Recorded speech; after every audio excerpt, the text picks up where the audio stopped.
Hello, my name is Devin Jones, also known as @hippie activist with a Y, hippie with a Y activist on Twitter.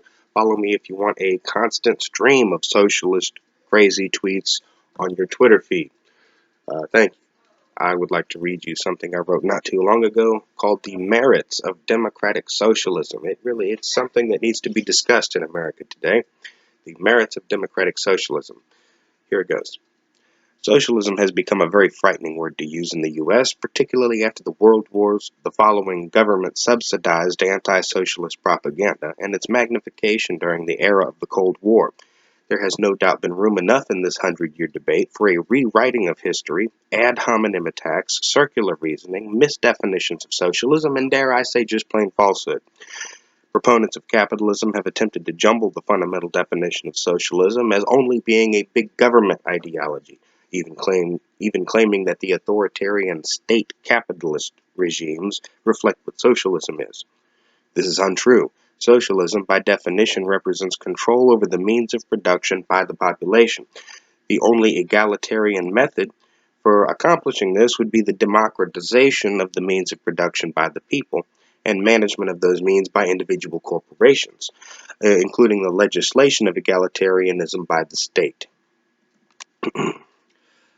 Secondly, there have been repeated attacks on socialist ideology by the very people who have wrongfully defined it. One simply cannot point to state capitalist regimes as being socialist and then attack socialism on the basis of the unsuccess of those very regimes. In the existing examples of nations of the past that have, out of corruption, referred to themselves as socialist, we do not have public controls over the means of production. We have only examples of government control over those means, with poor representation within the public sphere. If we were to call government control over manufacturing and services socialism, then we most certainly would look for extended and open representation of the common man in the work environment to have a seat in government affairs. This has not been the case.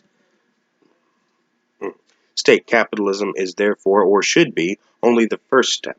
In order to rearrange the socio-political structure, there must first be an attaining of state power by a socialist party before a redistribution of power can take place.